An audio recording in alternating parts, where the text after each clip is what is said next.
would be talking about using grouting as one of the ground improvement techniques in this lecture. This is one of the common ground improvement techniques. It has been used frequently for underground structures as well as foundation constructions. The process of grouting consists of filling the pores or the cavity in soil or rock with a liquid form material to decrease permeability and to improve the shear strength by increasing the coefficient when it is set. The cement based grout mixes are commonly used for gravelly layers or fissure rock treatment, but the suspension grain size may be too big to penetrate sand or silt sand layers. What happens is that in many cases when you put the grout material, the particle size is very important, and if the whatever you are trying to grout, it should get into this soil system and then stabilize the whole area. It has to occupy all the voids, and in some cases when the grain size distribution of the soil itself is very low, then it is possible that the suspension may not get into the system, and what we do is that we try to go for chemical or organic grout mixes, which is quite useful in those conditions. And nowadays we have even ultra fine grout mixes which are quite useful, and they are all very useful for increasing the performance of hydraulic based grout for soil treatment, like in the sense that if you are trying to use this material, it is going to be very useful in trying to reduce the permeability and increase strength and all that. I would like to just show you a typical photo in which sandy gravel is there initially, but then if you just mix ultra fine cement grout, if you have it, and remove the soil mass, it is like this, it is so strong. So, it is like a gravelly mass could be converted into a very strong mass, and it is quite effective, particularly when the things, many complexities are there, and when you are trying to stabilize the existing structures, or when you are trying to construct something next to the adjacent to the existing structures.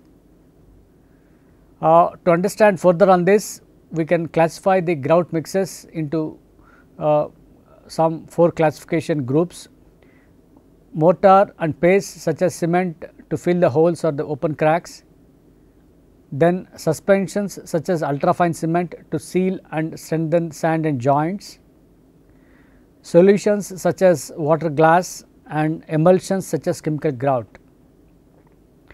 The operational limits of the different grout mix are dependent on the type of soils and the grain size distribution of the soil. For example, like if the size is too coarse, the mortar is sufficient, but when you have a finer size, say for example 10 mm, suspension with regular cement is alright, but then here in this case is a suspension with ultra fine cement, then this is a water glass solution, and in very fine materials like clays and all that, you need to go for chemical solutions. The way that we classify some of this material is that, like in terms of the action they have, in sometimes when you put the grout, it can lead to ground displacement, like it can form some sort of column and displace the soil there. Otherwise, without it is, one is with ground displacement, the other one is without displacement, and without ground displacement, again it can be classified into just penetration, like say for example there is some void, it can just fill it up or penetrate that area and then fill it up just like that. Then even sometimes bulk filling, like if there is a big cavity in the underground, you can use the grout to fill up that particular space. Again in penetration, we have what is called permeation grouting and also fissure or contact grouting, like say for example you try to only without disturbing or without too much of ground disturbance, you would like to see that the gaps are closed, whether there are fissures or voids. Then bulk filling, as I just mentioned, it is for example you have underground cavities, then this is the way that one can fill it up. You should know the exact volume In fact, you know that GPR and other techniques can be used to find out the cavities in soil areas.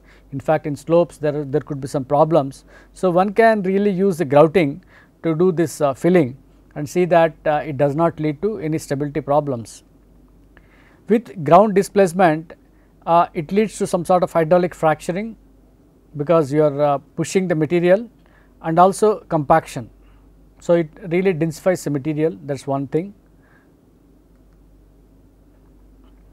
When you are trying to design, you should look for certain things, particularly in the design of grouting. It has, like, first thing is a preliminary design in which you plan very well to see if the things are feasible.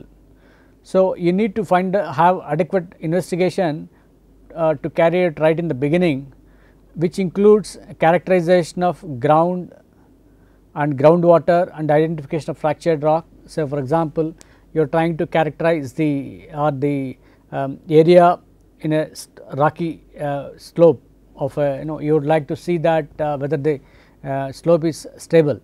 So, and then it has any underground or water resources, perched water or whatever. So, one should be able to understand what exactly is the type of rock or soil or whatever, then understand what are the water table levels and all that, and identification of the fractured rock. So, if the fractured rock exists, it leads to stability problems. So, how do you fill up all those fractures and cracks, joints and all that? So, you should also be able to know about the degree of weathering for the rock. Granular soils also should be known. So, for example, what is the type of soil you have, alluvium or sand or silts, etc. And you should also have information about natural cavities and or galleries like mine workings, tunnels, storage galleries. There could be many things like openings that could be there underground.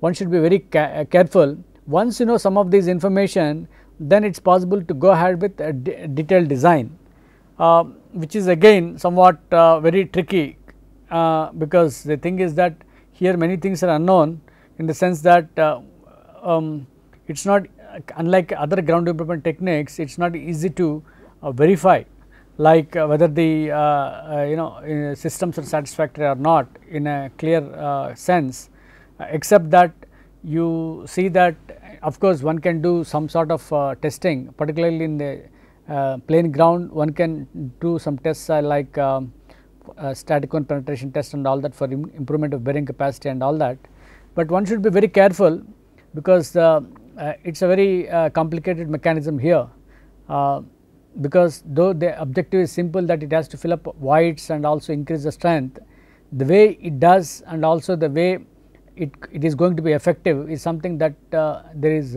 one should be very careful, and but it has been very effective in many case studies that we will discuss, because there are many problems that one can solve using this technique, and there is a possibility that many other techniques may not be very comfortable with this. You can't do the conventional other ground improvement techniques. So, in these cases definitely this technique of grouting is very helpful to a great deal. So, the design has to be somewhat more careful, because you need to have all this basic information and come out with, essentially the design consists of like what type of material you need to choose as a grout, then what should be the spacing, what should be the pressure. There are many methods of grouting that we have. You must be able to identify the type of grouting, the type of installation, the type of like quality control you are going to have and all that. So, one may even try to do a preliminary study on how it can be helpful in a small area and then extend it to a larger area, because you need to have experience with the technique. Then once you have the experience with the technique, then it is quite easy to adopt. So, in the investigation methods, particularly when you are trying to do for the grouting, you must be able to have a direct inspection. You must go for drilling to locate and determine local conditions, then take core samples for laboratory tests, drilling with drilling data to record located fixtures, like data simultaneously when you are drilling you can get to locate fixtured rocks zones, voids and interface between structure and surrounding ground. Say for example, sometimes the interface is a critical issue in many of the problems.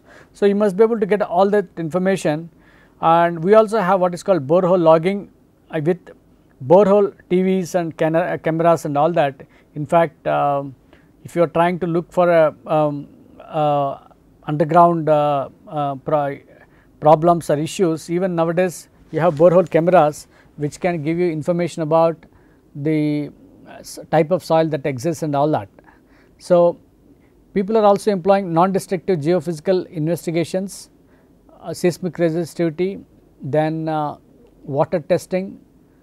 Particularly you can do, for example, if you are trying to find out the permeability of the rock or a soil, because the objective is essentially to find out this pore size here, because if the pore size is bigger, you would like to see that what is its impact and how to use proper grouting method here. So, the permeability is quite important. Then you should be able to have the underground flow, how it moves. Say for example, in a particular area, the underground movement of water could be in some localized conditions. One should be able to understand that only that area needs to be stabilized. So, many things say for example, the velocity of the flow underground also influences your choice of the grout, because the grout material should not get washed away when you are trying to do the grouting. So, temperature measurements are also important.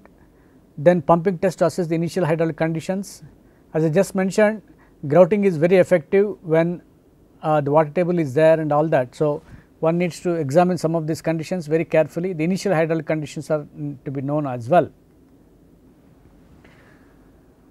There are certain design guidelines how it can be done. So, as I just mentioned, the grout volume is an important parameter, because if there is a lot of area to be stabilized, finally you have to pay to the contractor in terms of the grout volume that he has placed for stabilization. And if you do not have any control, then it is very difficult, and you should also have a somewhat good design basis, which depends on ground porosity, the geometry of the treated zone, grout hole spacing, stage length and total depth to be treated. So, one needs to have a rough idea, good idea of some of these factors such as porosity, geometry, then the grout hole spacing, length and depth. There are some guidelines to what extent a particular area is groutable. So, for example, they define it as N factor, which is an N value, which is nothing but the D15 of the soil divided by the D65 of the grout. You can see that you are trying to compare and see that the size of the grout, size of the soil particle is somewhat, we know the size of the particle, but the D65 size, you are trying to 65 percentile of the grout you are taking, it is much smaller than the D15 size of the soil particle, then only the grout can penetrate, is it not? The grout can penetrate if the size is going to be very small. So, you try to compare with the D65 size of the grout and also the D15 of the soil, and if the ratio is going to be very high, it is good. So, grouting is considered feasible if N is more than 24 and not feasible and N is less than 11. So, there is some sort of criteria given in Mitchell and Cutty, it is a review of ground movement techniques paper. Some people mention this type of other type of classification where they call it NC, and then they try to compare with D10 of the soil, D95, and if it is NC is more than 11 it is okay, but it is less than 6 it is not okay. So, but then some more people have been working on these lines, particularly when you try to do a very big project. Say for example, there is a big dam, earth dam coming, or some rockfill dam or whatever dam is coming up, then you need to have the foundation should be stable, there should not be seepage in the foundation, there should not be bearing capacity failures in the foundation and all that. How do you handle that? That is only possible if you have proper understanding of the pore size, the grout size and some of this information.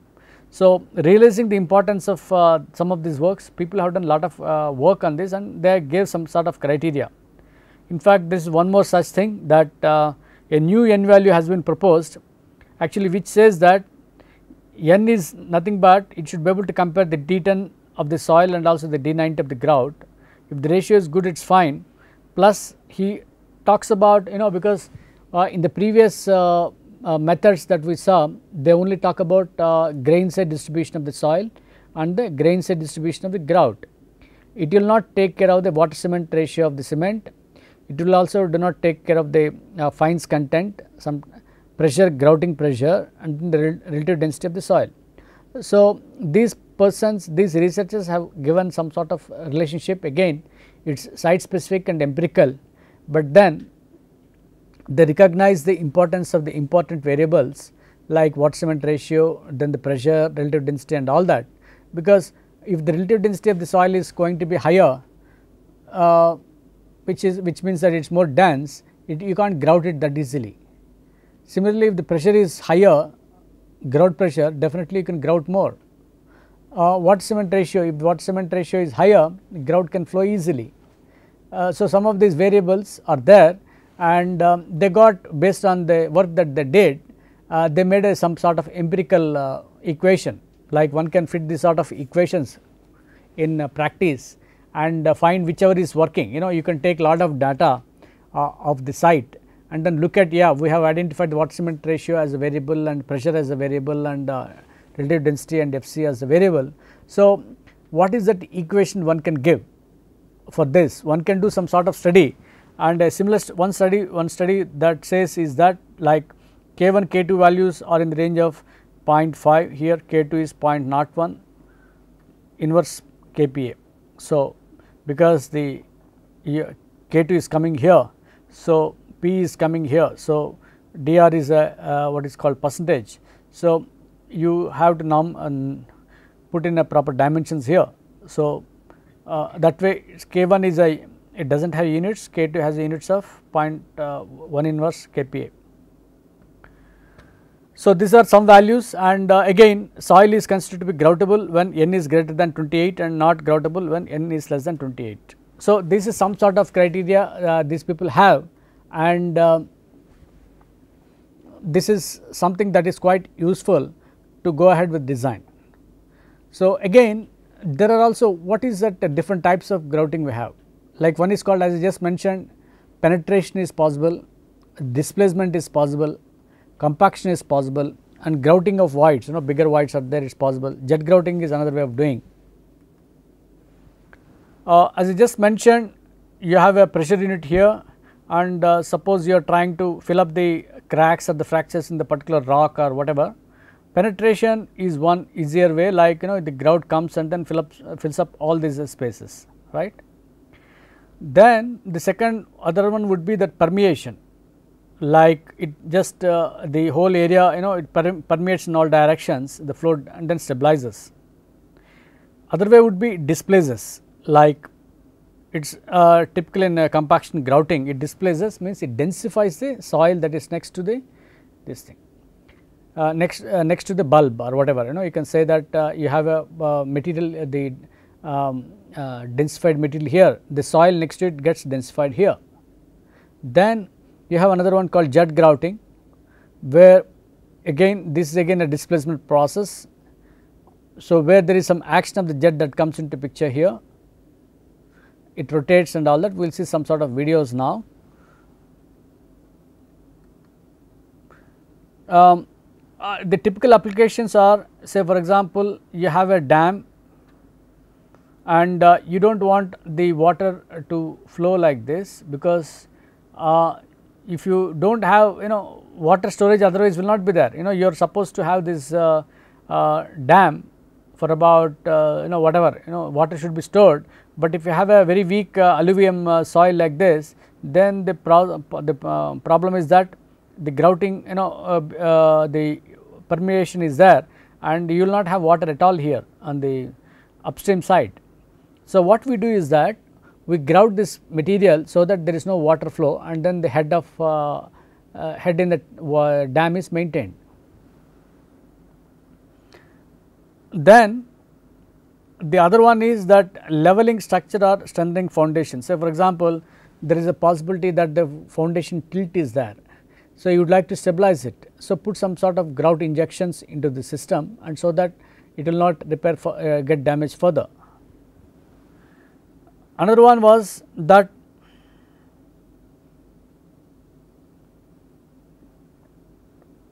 the you are trying to make a tunnel here, right. Suppose water tunnel or anything, subway or underpass or whatever, then the area it should not cave in. When you are trying to put the tunnel, the front end should not get caved in. So, you try to grout this material and then complete this process, because otherwise it will collapse like this. That is a very risky operation. Then in some cases, grouting for subway excavation also it can do like this, so that at least the area next to that is somewhat stable, right. Then we have in specialized applications what is called ground anchors, and for example, the ground anchors will consist of a anchored zone here. We call it this again to increase the passive resistance. We try to create a bulb here. This is a reinforcement, like it is an anchor rod. At the end of the anchor rod, we have some pressure bulbs to increase the passive resistance, and this is also called so grouted anchors we call it. Okay. And filling up of caustic case, say for example, as I just mentioned, there could be some openings that are there because of certain geological anomalies, like dissolution of material from the underground because of certain reactions. The possibility is that you have cavities, then you have to fill it up. So, grouting is another alternative. So, what I would like to do is that I will just try to show some videos at this stage, so that you will understand how the process is done.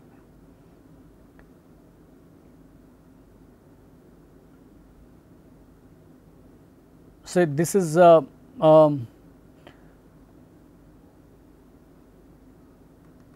one thing.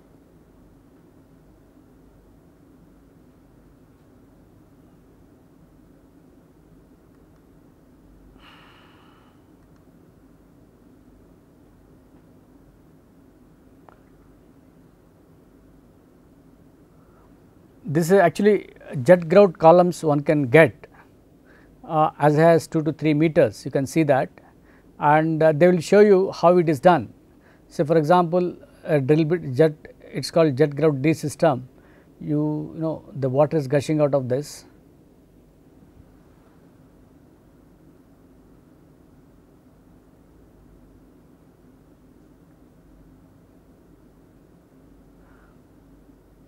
The way the process is done, we will see that now.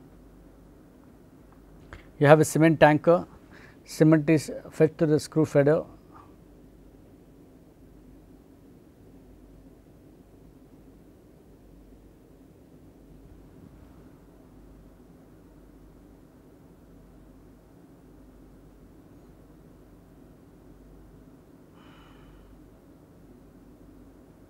You can see that it is all mixed at some 330 rpm. The grout is delivered in the pipes, then there is a high pressure pump to control the pressures. Actually, you have a control panel and all that.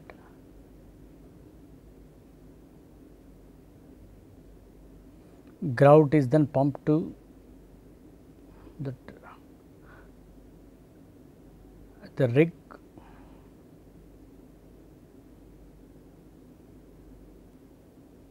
Allowed to go into the ground.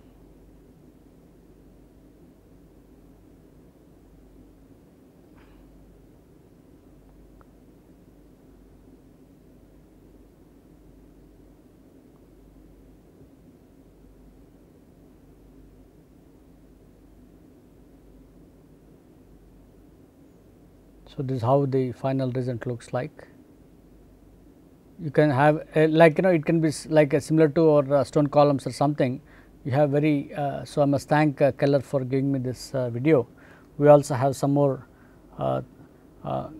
material. Jet grouting is another one here. The way it does, you can just see that single jet grouting in a single flow. It is one, like you can just see that the way it does.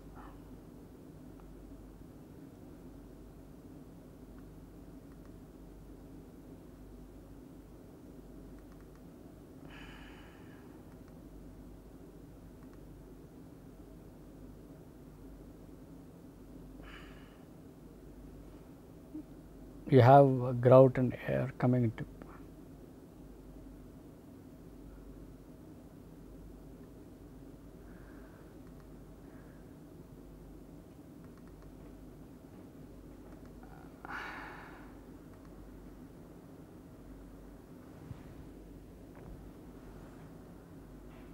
Air, water, grout, all three of them simultaneously come.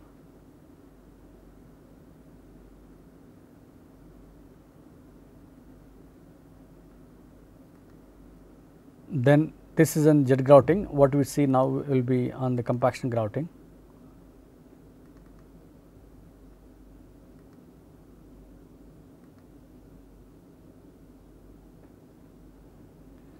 So, for example, if you are trying to increase the bearing capacity, as I just mentioned, it is called displacement grouting. I mean, there is soil is displaced and there is a compaction zone created.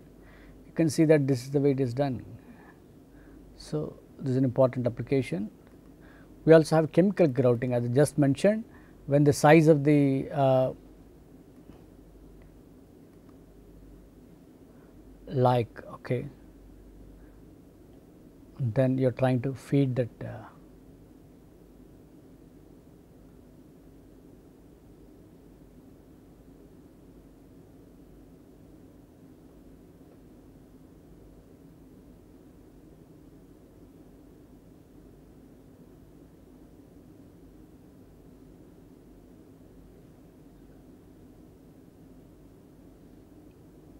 so, these are all different types of materials, and as I just mentioned, these are all the different types of applications. Of course, applications could be too many.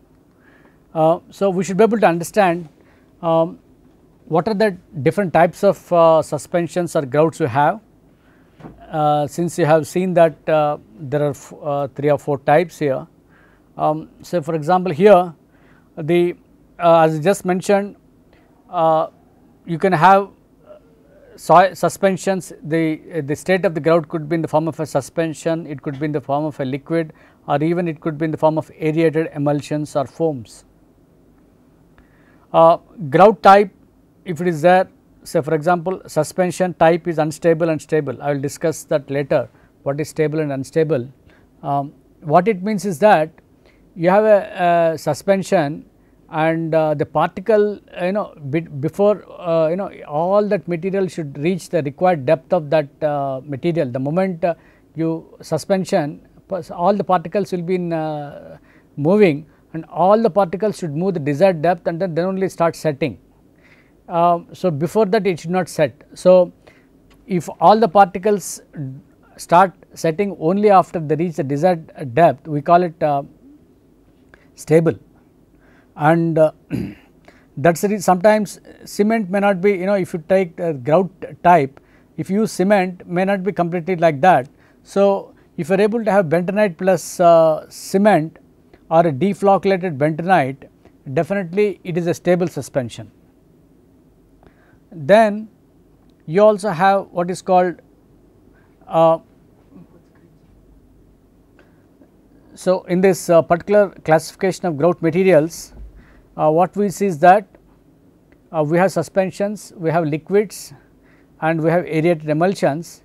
And say if the grout type is cement, like it is somewhat unstable in the sense that, as I just mentioned, the suspension should be able to start settling only after reaching the desired areas.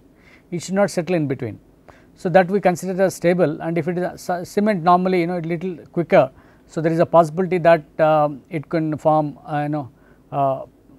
aggregations in a faster manner compared to, say for example, you have bentonite plus cement. If you add bentonite, could prevent the tendency. So, cement is quite useful in the case of fissures, say for example, if they have rock, jointed rock and all that, it is quite useful. Then how do you control the grout refusal pressure? So, we apply, you know, you will be able to fill up all the things, and then if the pressure is stops, then you can say that it is not necessary. Then say for example, in a particular case, this is a very interesting example here, particularly given in a particular textbook. The relative cost, we will see that it is a 4.2 factor, but if you use bentonite plus cement or bentonite plus defloculated bentonite, it is 1 or it is 0.8 to 1, which means that it is going to be compared to cement, bentonite plus cement is going to be cheaper, right. Then as I just mentioned, depending on the cases, say for example, even the bentonite suspensions, they are all quite useful when the permeability is somewhat lower, you know, up to the range of -4 in the case of sands and gravels. But then beyond that, as I just said, there is a possibility that the clay type will get in, and then you need to really, you know, with the permeability going to be -6, -5, you need to go for chemical products like liquids, which say for example, sodium silicate gels. You know, gel is nothing, it is a formation of hardened masses. Okay. So, sodium silicate gels or organic resins could be used, and you can see that they are going to be little expensive when you compare with this particular, you know, cement 200 kg and bentonite 30 kg combination. You know, if you try to take it as one unit, the just using cement alone could be a little expensive, and but when you are trying to use chemical products, definitely the chemical products are going to be expensive, but then the situation in a particular case demands that you should go for this type of material. If the particle size is not really amenable, then it is very important. Okay. So, then there is a possibility that this is one, and aerated emulsions like cement foams and organic foams are also used to fill up cavities and high water flows, and it is just the filling till the grout control is like, you know, what we do in this case is that we try to actually you know, people do lot of laboratory studies also. So, for example, you add this much of cement and this much of bentonite or this much of chemical product and all that. Once should do lot of analysis, laboratory testing, and then go for some sort of criteria, otherwise it becomes very difficult. So, one can really do some sort of experiments. Essentially what we are trying to do is that you should take an undisturbed sample from the soil, the material, and then you are essentially looking for strength improvement and permeability reduction. So, you can try to take which amount, whatever is a percentage of, there are different chemical products here we have, and depending whichever gives the best performance according to our criteria, one can choose and then use it in the field with the adequate margin of safety. Okay. So, even these cavities and high water flows also have the same issue, that you need to fill up the cavities, that is one thing. So, you can see that these are also going to be cement foams are somewhat cheaper, but organic foams are expensive. So, essentially the objective here is to solve the difficulties that we have. So, essentially what we should do is that these are all achieved in a proper manner without sacrificing its suitability as a material, both in terms of permeability reduction as well as strength improvement. A few more examples here, like we have seen compaction grouting. It involves the injection of a thick slurry under pressure into the soil mass. It consolidates and densifies the materials in place. The injected grout mass occupies the white space created by the pressure densification. So, pump pressure as transmitted through the low mobility grout produces compaction by displacing the soil at depth until resisted by the weight of the overlying soils. That is why you just see the formation of bulbs and strong substances, and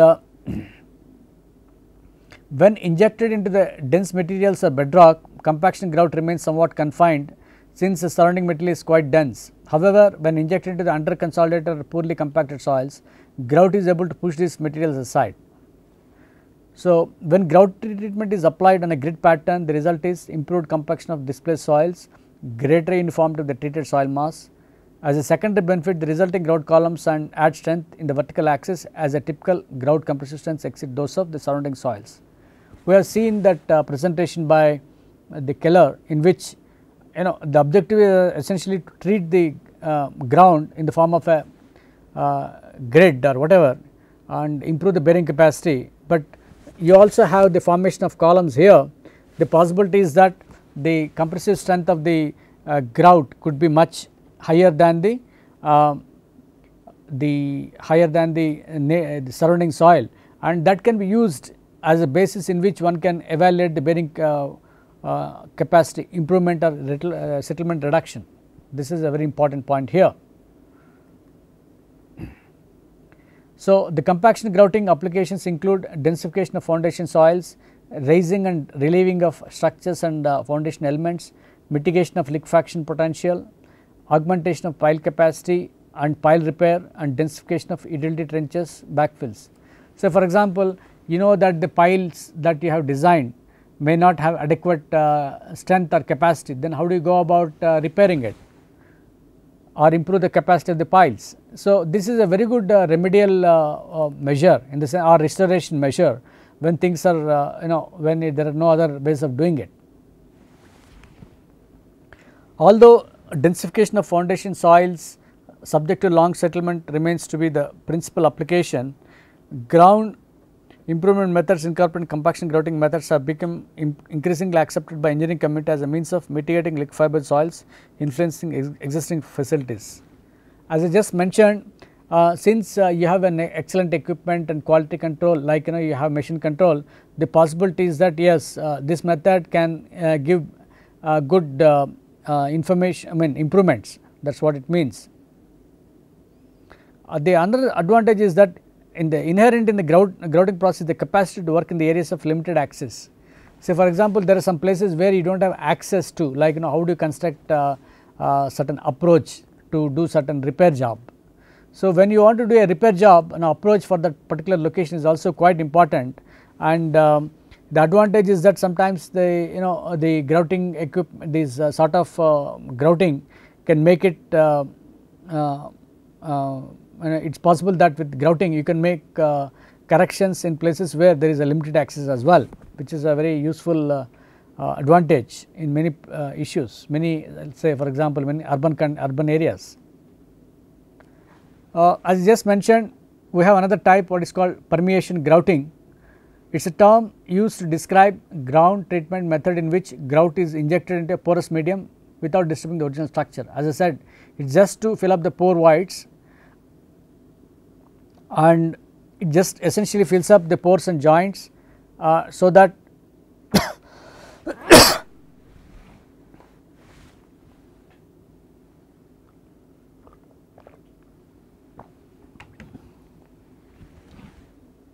the pores and joints could be filled up in a proper way using permeation and grouting. And the advantage as I just mentioned are that it has enhanced bearing pressure and also the improvement of excavation character in sands and reduction of liquefaction potential. I will give a small example. This is what is called a running sand, which is like add water, it starts flowing. So, for example, there is a water table, there is a water flow, and the sand continues to move away because sand cannot take any it does not have cohesion, and the possibility is that it just runs down the slope. So, when you treat with permeation grouting, say for example, this is imagine that this is a condition next to a foundation. So, you have a foundation at the top, and because of that say for it is in a hilly slope, and then you have a foundation at the top, and the possibility is that the foundation area is now exposed, and if there is a rain the possibility is that the whole foundation soil gets washed away. The solution would be in those cases is that you have to construct a retaining wall which does not allow the sand to go out, but the other area would be, so that way a stepped retaining wall may be necessary in some cases, but then if you are able to use a micro cement and permeate it with in this area, the possibility is that it could be stronger, because of the improved cohesion, and it does not allow the water to just flow like that. So, it is impermeable. So, with that condition, the possibility is that it could be much stronger, and it could lead to even savings in cost. So, for example, in retaining wall may be necessary or even not necessary depending on the improvement in strength you get, or it can definitely reduce the cost of retaining wall in some cases. And people say, for example, if you test the unconfined compression test of this material or this material which is treated with permeation grouting. See, permeation grouting is just a cement slurry except that it has filled up all the voids. So, it can also bind all the particles, and if it can increase the strength in this manner, definitely it is going to be very advantageous, and it leads to a lot of improvement in shear strength, reduction permeability. All these advantages are inherent in this permeation grouting. In fact, people use many types of particulate grouts. See, like as I was trying to say that the particle size is very important, and it can be from cement, fly ash, lime or any other material, and they have a hardening process which is a function of time. Like hardening is like it sets for some time, then the strength increases if you wait. Say for example, the shear strength or the unconfined compression strength or whatever, it varies with, it increases with time, because many of these materials are, they cement, their time, their response is time dependent, and they have a pozzolanic action as we discussed earlier, and these materials can fill up pores, but then like we also discussed some sort of criteria, if the pore size is going to be smaller, then it is not going to be effective. Like as I just mentioned, we discussed a couple of criteria to have a understanding of what should be the suspension size and what should be the depending on the particle size of the soil, what should be the suspension size. A rule of the thumb is that the effective particle diameter in the grout suspension should be less than the diameter of the pore or joint aperture by a factor 5. Like we also discussed some of these things in the factor called N. And the slurry grout mixers used for permeation grouting are designed primarily to promote passage of the grout particles into porous medium. So, we are trying to really see the grain size of the slurry, and we try to see that it matches or satisfies certain criteria, and to see that it has certain relationship with the pore aperture size of the grain size will match with the pore size of the existing soil or the rock if there is a joint. So, steps are taken to assure that the grout particles are properly dispersed in the grout also, like sometimes you may have to have dispersing agents, like to see that it is stable. Both high speed mixing and wetting agents are used to break up clumps and aggregations of grout particles that would cause the grout to have a larger apparent grain size than the actual size of the slurry. So, we try to have some sort of agents which will see that the clumps or the aggregations are not there, and water content is adjusted in the mix design to control the mean free path between the slurry particles. Okay. So, other important thing is that the water content should be sufficient to see that water is available everywhere in the grout than simply having water for enough hydration.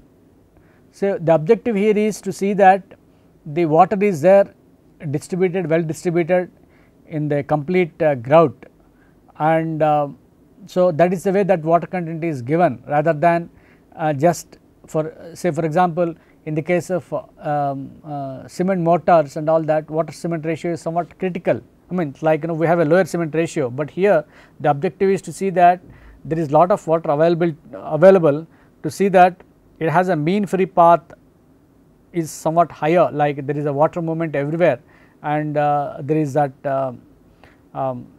flowability also, okay, compared to what you see in other cases. Two types of slurries are used. The stable slurries exhibit less than 10% bleed.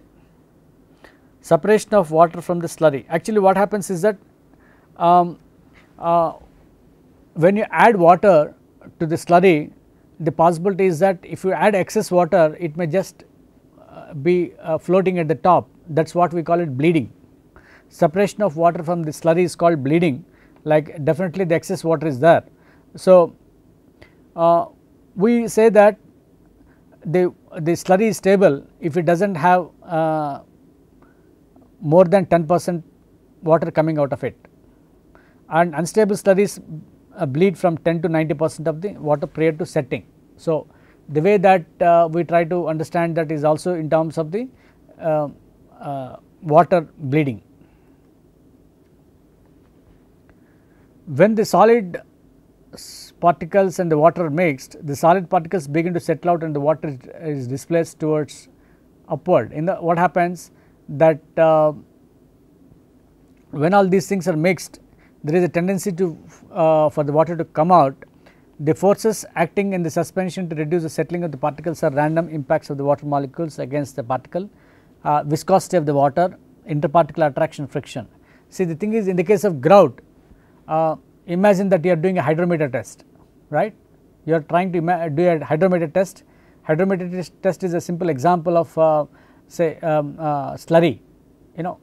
So the forces acting in this soil suspension or grout suspension are essentially they are all, you know, we try to characterize in terms of the Brownian motion there, but here in this case the impacts of water molecules against particles, viscosity of the water, interparticle attraction, friction. So we also have importance to this interparticle attraction, because we do not want, we want all the particles to settle, I mean reach the bottom. It is not that they try to form aggregates or coagulates in the process. So because then we also should see that the interparticle force attraction is inversely proportional to, we know that the interparticle attractive forces are proportional to the square of the mean free path length between the particles, and the other forces are inversely proportional to the cube of the particle diameter. Either reducing the particle size or increasing the concentration reduces the bleed. So what you are trying to do is that we do understand that the interparticle forces are also important, like, you know, all the cement particles are going down, you know, we are assuming that the cement particles are going down, and you have the interparticle attraction is inversely proportional to square of the mean free path length between the particles, like, you know, it is similar to F1 F2 by d square formula, right. A simple formula that we know that the interparticle forces attraction is equal to, you know, F1 the two particles, they have two charges or something, that is that we know in the basics, and also it is proportional to, inversely proportional to the cube of the particle diameter. So that way the reducing the particle size or increasing the concentration. So either you can reduce the particle size or increasing the concentration, means it is indirectly leads to that the free mean free path, and so bleeding means the availability of water should not be much. If it is too much, the possibility is that the bleeding is also higher. So there should be a proper mixing and all that. One should do some sort of experiments, trial experiments before one prepares some of this material, and as a general rule, the Portland cement grout, it has a 0.66:1 is a water cement ratio by weight, which is a borderline between stable and unstable grout. You can see that this water cement ratio is somewhat higher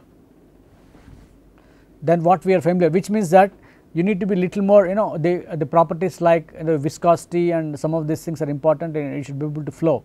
The grout should be able to flow and fill up the voids, that is what it means. Stable slurries are too thick to be used for permeation and grouting of all, but the most of the coarse grained soils are extremely fractured rock.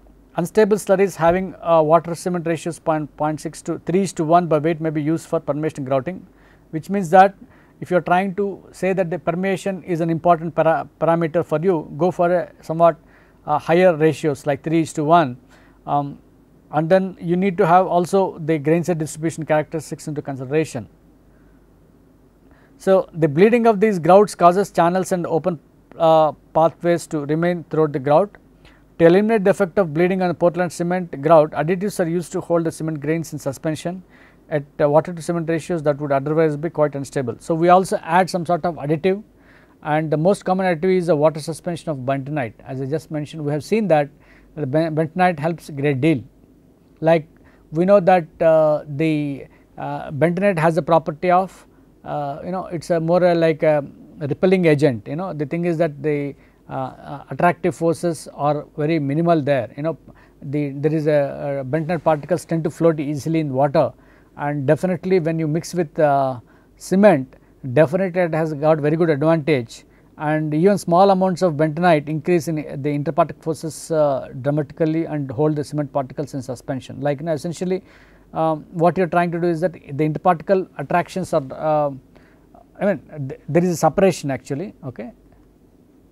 Typically element bentonite grout used for permeation grouting has a water cement ratio varying between 1:1 and 2.65 and exhibits 0 bleed. So, we have to even say the thing is the problem of the 0 bleed is also solved, because the availability of bentonite makes it to take all the water, and water does not flow that easily because of the presence of bentonite.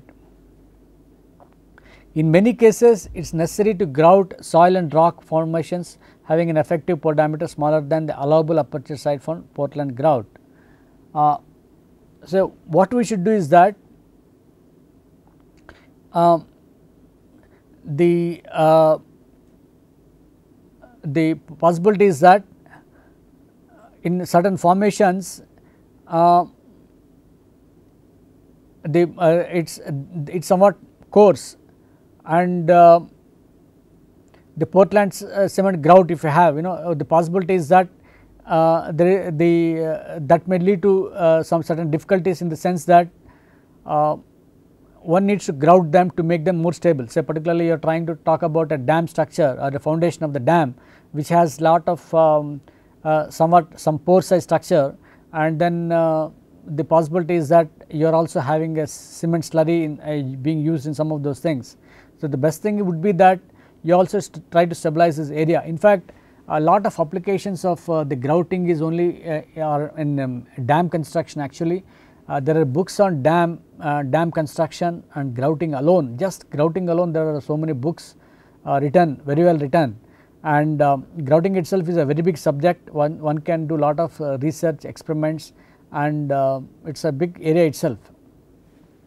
So, there are different types of as I just mentioned, there are different types of cements, and micro fine cements are also there nowadays in market, and they are very fine. So, for example, the type we call it type 2 cement, type 3 cement, and they could be in the size of 50 microns, 20 microns and all that, and we do not say we do not prefer too much fine size, because the possibility is that it may lead to, say for example, at small grain sizes, very fine sizes, the interparticle attraction forces become very large in comparison to the weight of the grain, and the benefits of reducing grain size are lost. So, for example, you have to try to balance out the gravity and the interparticle forces. So, you must be able to balance out that it should be able to go to the required destination as a grout. So, the weight is required to some extent, the force of weight, but at the same time it starts just getting suspended in the form of a few particles in this grout, then the purpose is not served. So, you must be able to there should be a balance of forces of gravity as well as interparticle forces, and that is where the choice of the grout is chosen. I must tell you that many of these things do operate in a in a clear way, and then one should make some sort of understanding of attempt at understanding some of these ideas that are there, because what happens is that the possibility is that the grout may not be effectively working, and if it is not working, then it is very difficult to repair, particularly in grout. Suppose if it does not work, then it is very difficult to repair, that is one important problem. So, I will stop at this stage. We have some more information about other things. We will take a break now.